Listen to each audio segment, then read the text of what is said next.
For today's video mga kabelat ko is gagawa po tayo ng chandelier sa ating Kesame.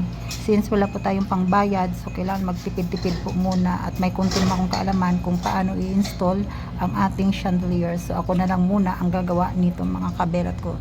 So ayan, tinanggal ko po muna yung lumang ilaw sa aming Kesame kasi hindi ako nagagandahan.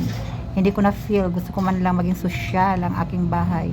So ayan mga kabilat ko, gagamitin ko yung 100% ng aking lakas para makipagsagupa na naman ang lola nyo.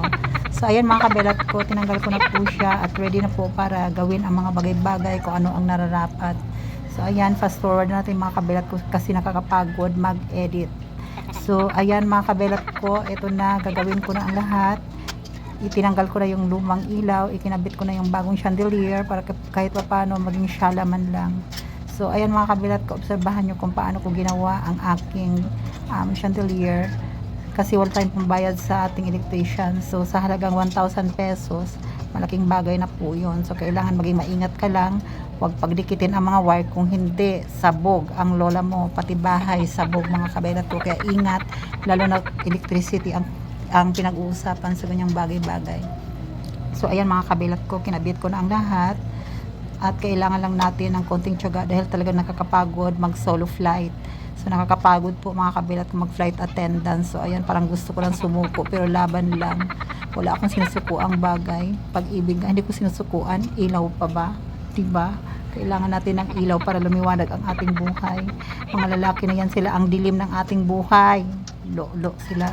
So ayan mga kabilat ko, kinabit ko na ang lahat, itatap natin, ibalik na natin para gumanda na siya. So ayan, bahala na, kayo na lang muna, nakakapagod na. Hayaan mo muna siya dyan, magagalaw-galaw. So ayan mga kabilat ko, i-fast forward na ba natin kasi nangangalay na ako, nakakapagod mag voice over. Diyos ko, sa larangan na makompleto lang yung ano ni Meta, go lang. Meta, baka naman dyan, napagod na catch.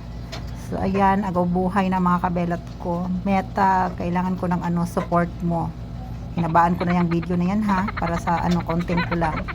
Mga kabelat ko, support naman dyan. Bigyan nyo naman ako ng 1 million likes para matuwa naman ako. So ayan mga kabelat ko, mahirap kayo mag-DIY ng mga ganyan-ganyang ilaw. O karon ba super talent yan?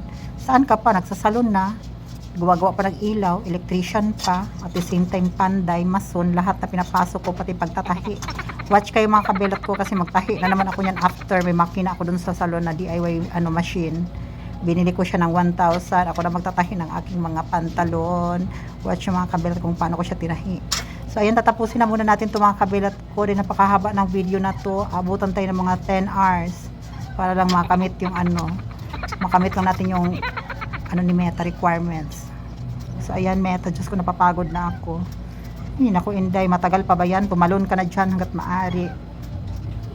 Tumalon ka na net. O tapos na rin siya, Diyos ko. O diba, ang ganda na. Yan ang chandelier na kinabit ko dyan mga kabelat ko. Mura lang yan, maganda pa. At least maging syala ang bahay nyo. So ayun na siya mga kabelat ko, syala ng aking bahay. I love you so much.